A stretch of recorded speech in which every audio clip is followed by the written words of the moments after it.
Hello guys, welcome to my channel Deepa education J. आज की इस वीडियो में हम बात करेंगे बीपीएससी 3.0 के री एग्ज़ाम में टॉप क्वेश्चंस की। एनसीईआरटी क्लास 10th और 11th से बेस्ड ये क्वेश्चन होंगे। एनसीईआरटी की क्लास 10th और 11th में जो क्वेश्चन आपके एसएसटी सोशल के लिए इम्पॉर्टेंट है उस क्वेश्चन के साथ ये वीडियो लेकर आपके सामने हूँ। तो चैनल को या वीडियो को लास्ट तक देखिए। आज का वीडियो आपके लिए बहुत ज़्यादा इंपॉर्टेंट होने वाला है, क्योंकि एक पॉइंट से मेरा क्वेश्चन हमेशा वीडियो पे इस बात पे डिपेंड होता है कि एक क्वेश्चन से लगभग 4 से 5 क्वेश्चन जो आपके एग्जाम के पॉइंट ऑफ व्यू से बहुत इंपॉर्टेंट होते हैं बताती हूँ। तो बाकायदा कॉपी पेन ले लीजिए, क्योंकि आपको बहुत ही इम्पॉर्टेंट वीडियोज़ इम्पॉर्टेंट पॉइंट्स भी आपको इन क्वेश्चन के साथ बताऊँगी। तो लेट्स स्टार्ट। पहला क्वेश्चन है संग्राम संगमा विद्रोह। ध्यान रखिएगा, बहुत इंपॉर्टेंट है। संग्राम संगमा विद्रोह को वन सत्याग्रह विद्रोह कब हुआ था? संग्राम संगमा विद्रोह, वन सत्याग्रह विद्रोह 1906 में हुआ था। पहली चीज़ आप ये जानते रहिए कि इसे संगमा विद्रोह के नाम से भी जाना जाता है। पहली चीज़ ये जानते रहिए। दूसरी, संगमा विद्रोह कहाँ पर हुआ था? तो देखिए, पहली चीज़ आप ये पॉइंट आपके लिए बहुत ज़्यादा है कि ये संगमा विद्रोह जो है वो 1906 में हुआ था और इसे संगमा विद्रोह के नाम से जाना जाता है। ठीक, अब जो यहाँ पर इंपॉर्टेंट चीज़ है, आपको पता है कि 1906 का सेशन बहुत ज़्यादा इंपॉर्टेंट होता है। आपको पता है कि 1906 में मुस्लिम लीग की स्थापना होती है। अगर हम मॉडर्न हिस्ट्री की बात करते हैं, वहीं पर मेडिवल हिस्ट्री की बात करते हैं, तो ये जो संगमा विद्रोह था, संग्राम संगमा विद्रोह जो था वो 1906 में हुआ था। और ये स्पेशल जो है वो असम के क्षेत्रों में हुआ था। अंग्रेज असम के उन जनजातियों जो जिनका नेतृत्व कर रहे थे, वो जनजातियों के खिलाफ था। जो अंग्रेज जो है उन जनजातियों के लिए जो वन जो थे वो उनकी एक आदत में शामिल थे। यानी जलावन के लिए लकड़ी से लेकर कंद फूल मल, मतलब सारा कुछ फल मूल सारा कुछ डिपेंड जो थे वो जनजाति इन वनों पर थे। और इन वनों पर ही क्या किया, अंग्रेजों ने उनको उसके खिलाफ कर दिया। मतलब बताया कि आप ना वन में जा सकते हैं, कुछ आरक्षित वन के अंतर्गत कर लिए और कुछ वनों के अंतर्गत उन्हें जाने से मना कर दिया। इस कारण ये विद्रोह हुआ, 1906 में हुआ। 1906 में ही आपकी मुस्लिम लीग की स्थापना होती है। ध्यान रखिएगा, ये पॉइंट है। और इसका नेतृत्व कौन कर रहे थे? तो संगमा ही इसका नेतृत्व कर रहे थे, इसलिए इसे संगमा विद्रोह के नाम से भी जाना जाता है। कहाँ पर हुआ था? तो असम के क्षेत्र में हुआ था, ब्रिटिश और वहां की आदिम जो जनजाति थी उनके खिलाफ। ध्यान रखिएगा, इंपॉर्टेंट है। सर्वस्लाव आंदोलन को आगे बढ़ाया, ये भी बहुत इंपॉर्टेंट है। तो सर्वस्लाव आंदोलन को रूस ने आगे बढ़ाया। अब रूस के एकीकरण के बारे में हम थोड़ा सा जान जाते हैं कि रूस में आपको पता है कि 1917 में रूस की क्रांति होती है। ध्यान रखिएगा बहुत, जब प्रथम विश्व युद्ध होता है तो संपूर्ण विश्व 2 पार्ट में डिवाइड हो जाता है। ध्यान रखिएगा, बहुत इंपॉर्टेंट है। इसमें ये मित्र राष्ट्र की तरफ से थे, यानी रूस की अगर बात करें तो ये मित्र राष्ट्र की तरफ से थे। पहले ध्यान रखिएगा, प्रथम विश्व युद्ध में। दूसरा पॉइंट इसमें याद रखेंगे, रूस का एकीकरण या रूस की क्रांति कब हुई थी? तो आपको पता है कि 1917 में रूस की क्रांति होती है। रूस की क्रांति की शुरुआत कौन करता है? तो प्लखानेव नाम का एक व्यक्ति होता है जो रूस का होता है। उसने जो है रूस की क्रांति की शुरुआत करती है। वो मार्क्स का अनुयायी था और मार्क्स के जो विचार विमर्श थे, जो आदर्श थे, उनके आधार पर उसने रूसी की क्रांति का प्रारंभ करता है प्लखानेव। ठीक, आगे हम ध्यान रखते हैं। तो आपको पता है कि रूस के शासकों को क्या कहा जाता है? तो जार कहा जाता है। ध्यान रखिएगा, ये भी इंपॉर्टेंट है। वहाँ पे राजपुती से लेकर के सारा कुछ बहुत ज़्यादा रूस की क्रांति में इंपॉर्टेंट हो जाता है, वो हम आगे आपको बताएंगे। यहाँ पर आप ये जानते रहिए कि सर्वस्लाव आंदोलन को आगे बढ़ाया था रूस ने। और 5 ईयर प्लान जो है रूस ने स्टार्ट किया था लेनिन के उसमें। तो ध्यान रखिएगा, 5 ईयर प्लान जो है वो नियोजित अर्थव्यवस्था का भी प्रारंभ रूस ने ही सबसे पहला किया था। और आपको पता है कि 1929 का समय, जब आर्थिक महामंदी पूरे विश्व को झकझोर दी थी, तब एक रूस ही एकमात्र देश ऐसा था जो इस महामंदी में नहीं आया था। यानी इसका महामंदी का प्रभाव जिस विश्व में अमेरिका जैसे बड़े देश पर पड़ा था, उसका प्रभाव रूस पर नहीं पड़ा था 5 ईयर प्लान के अंतर्गत। तो ध्यान रखिएगा, ये बहुत इंपॉर्टेंट हो जाता है। आगे क्वेश्चन, बर्लिन की दीवार किस देश को 2 भागों में विभाजित करती है? जर्मनी की। ध्यान रखिएगा, बर्लिन की जो दीवार है वो किस देश को 2 भागों में? तो जर्मनी को विभाजित करती है। ध्यान रखिएगा, बहुत इंपॉर्टेंट है।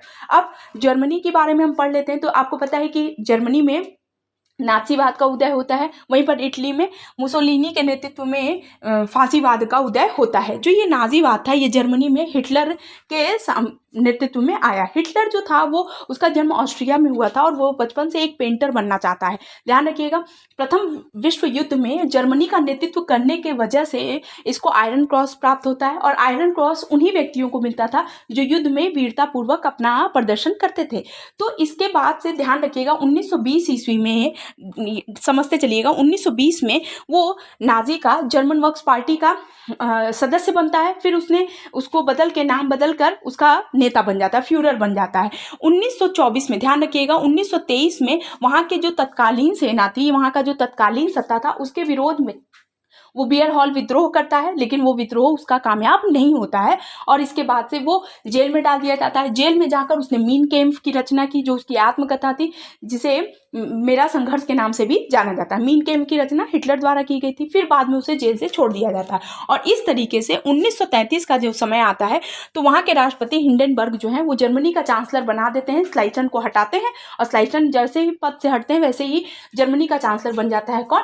हिटलर बन जाता है। और हिंडनबर्ग की मृत्यु के पश्चात, ध्यान रखिएगा, हिंडनबर्ग की मृत्यु के बाद वो जर्मनी का क्या हो जाता है? सर्वे सर्वा बनता है। और जर्मनी का सर्वे सर्वा बनते ही वो सबसे पहले टारगेट करता है यहूदियों को।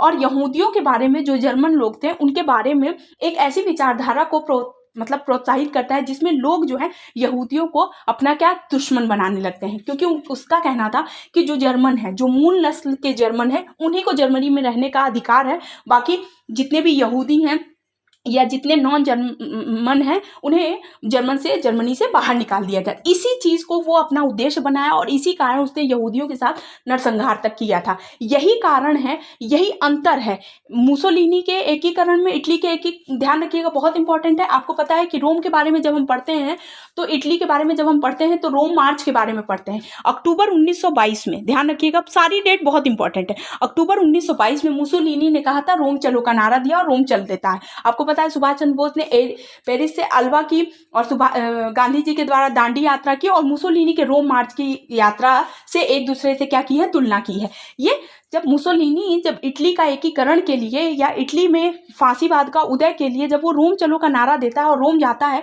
ध्यान रखिएगा, बहुत इंपॉर्टेंट है। यही एक बहुत बड़ा रीजन और यही एक बहुत बड़ा अंतर था मुसोलिनी और हिटलर के बीच में, क्योंकि हिटलर ने यहूदियों के साथ नरसंहार किया और मुसोलिनी ने ये नरसंहार नहीं किया था। उसने भी बाहर निकाला लोगों को, लेकिन नरसंहार नहीं किया था। ध्यान रखिएगा, बहुत इंपॉर्टेंट है,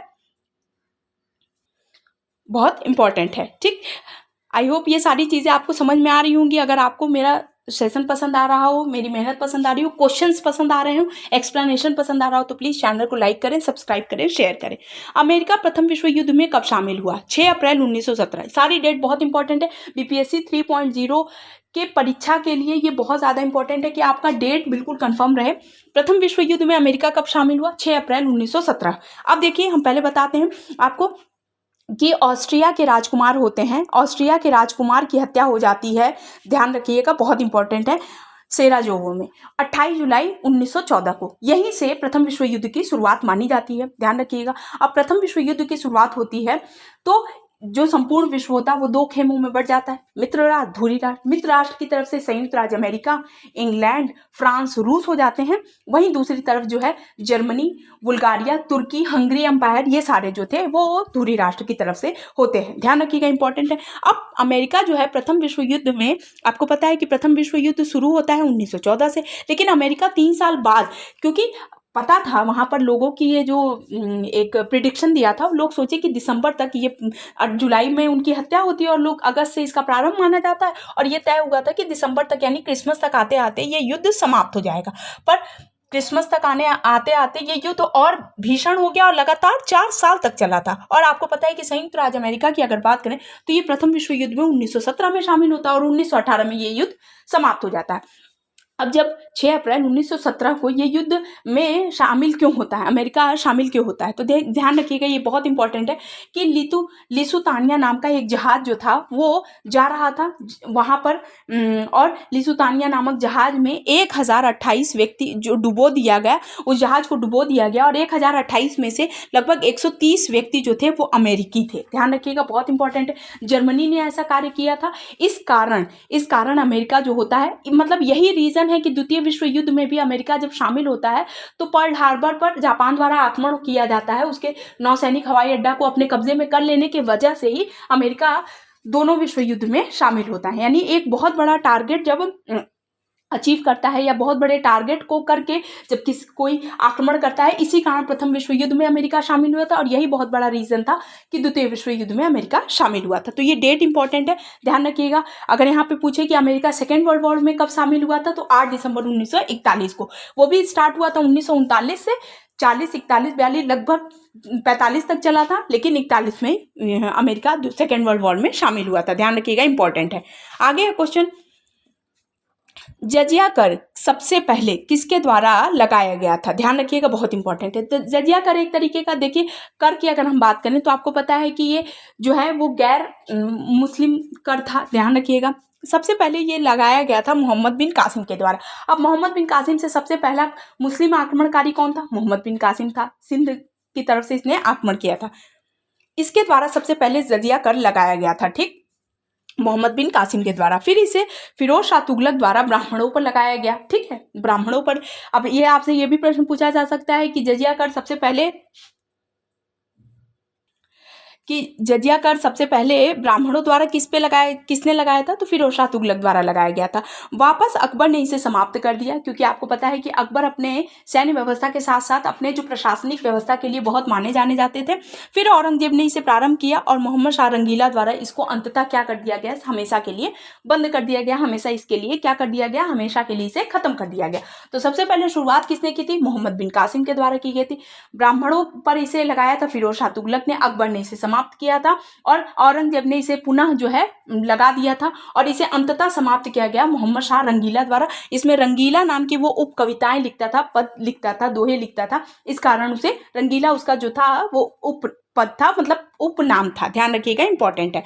आगे क्वेश्चन, मित्र सेनाएं नारमंडी पर कब उतरी? ध्यान रखिएगा, बहुत इंपॉर्टेंट है। जब हम सेकेंड वर्ल्ड वॉर के बारे में पढ़ते हैं तो मित्र सेनाएं नारमंडी पर उतरी 6 जून 1944 को। बार बार कह रही हूँ, डेट बहुत इंपॉर्टेंट है। 6 जून 1944 को मित्र सेनाएं नारमंडी पर उतरी फ्रांस को आज़ाद करने के लिए।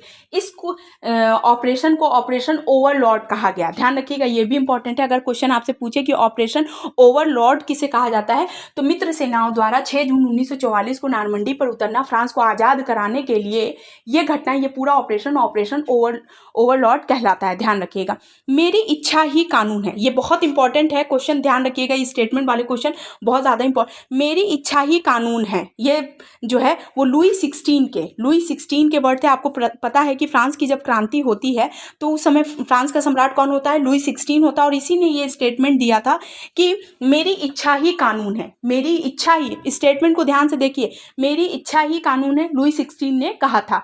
ध्यान रखिएगा, बहुत इंपॉर्टेंट है। ये बुर्बो राजवंश का था। आपसे पूछे कि लुई 16 किस राजवंश का था, तो बुर्बो राजवंश का था।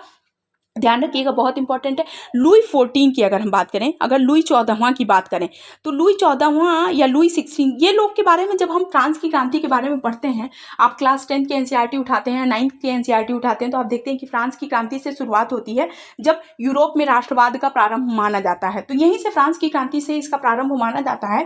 और फ्रांस की क्रांति में आपको पता है कि जब फ्रांस की क्रांति की शुरुआत होती है तो लुई 16 गद्दी पर बैठा होता है। वो उस समय उसकी उम्र केवल 20 साल होती है और राजकोष पूरी तरीके से खाली होता है। क्यों? क्योंकि युद्ध के कर्जे में फ्रांस जो है वो पूरी तरीके से क्या हो जाता है? डूबा होता है। इसी कारण इसको कर बढ़ाने की जो जिम्मेदारी होती है वो स्टेट जनरल की होती है। और स्टेट जनरल की बैठक ही आज 175 साल से बुलाई ही नहीं गई थी राजा अपने हिसाब से। तो ये सारी चीज़ें बताती हैं कि उस समय का जो राजा थे वो पूरी तरीके से निरंकुश थे। निरंकुश कहने का मतलब एक ऐसा शासन, एक ऐसा प्रशासन जिस पर किसी तरह का कोई अंकुश ही नहीं था। कभी भी बता दिया जाता था कि हर 4 साल 5 साल में करों की मात्रा को बढ़ा दिया जाता था। इतना बढ़ाया जाता था कि आम जनता जो है वो इसे भरपाई करने में क्या होती थी?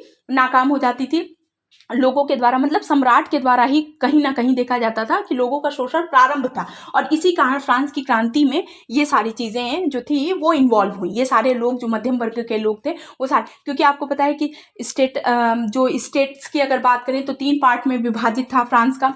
इसमें एक पद जो था वो पादरी वर्ग था, दूसरा कुलीन वर्ग और तीसरा मध्यम वर्ग था। इसी मध्यम वर्ग में शिक्षक, वकील, डॉक्टर, जज सब आते थे और यही 90% कर का क्या करते थे? 90% जो जनता होती थी वो इसी उस पे रहती थी और यही लोग करों का क्या करते थे? भुगतान करते थे। तो कुल मिला के कुलीन वर्ग द्वारा, पादरी वर्ग द्वारा भी इनका क्या हो रहा था? शोषण हो रहा था। तो लुई 16 ने ये वर्ड कहा था कि मेरी इच्छा ही कानून है।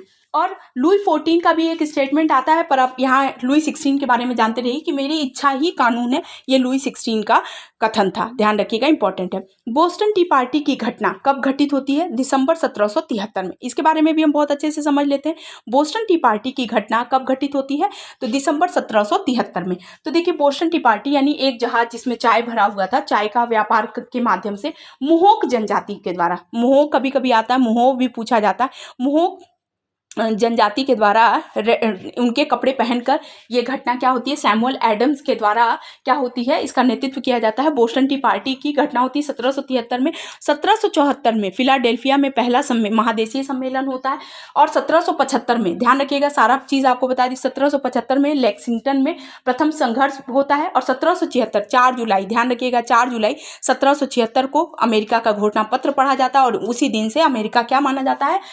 स्वतंत्र माना जाता है। यानी आज भी 4 जुलाई को अमेरिका का क्या माना जाता है? स्वतंत्रता दिवस मनाया जाता है। ध्यान रखिएगा, बहुत इंपॉर्टेंट, ये सारा सन मैंने जो आपको बताया वो सब बहुत इंपॉर्टेंट हो जाता है। ठीक, आगे क्वेश्चन, किस देश ने पर्ल हार्बर पर स्थित अमेरिका के नौसैनिक हवाई अड्डे पर हमला किया था? जापान ने। और यही कारण था कि अमेरिका जो है वो सेकेंड वर्ल्ड वॉर में शामिल होता है। मैंने आपको बताया कि 8 दिसंबर, डेट इंपॉर्टेंट है, 8 दिसंबर 1941, ध्यान रखिएगा, 1941 में अमेरिका सेकेंड वर्ल्ड वॉर में शामिल होता है। इसका रीज़न यही मैंने आपको बताया कि उसके नौसैनिक हवाई अड्डे पर जापान द्वारा हमला कर दिया जाता है, और ये हमला होता है 7 दिसंबर को, और अगले ही दिन 8 दिसंबर 1941 को जापान सेकेंड वर्ल्ड वॉर में शामिल हो जाता है। उस समय इंग्लैंड का प्रधानमंत्री कौन होता है? चर्चिल होते हैं, ध्यान रखिएगा, ये भी बहुत इंपॉर्टेंट है। इंडिया डिवाइडेड पुस्तक है डॉक्टर राजेंद्र प्रसाद की। ठीक, इंडिया डिवाइडेड पुस्तक किसकी है? तो डॉक्टर राजेंद्र प्रसाद की है। आपको पता है कि ये बिहार के जीरादेई से संबंधित हैं, ध्यान रखिएगा, ये और भारत के प्रथम क्या बने थे? राष्ट्रपति हुए थे, ध्यान रखिएगा, इंपॉर्टेंट है। आगे क्वेश्चन,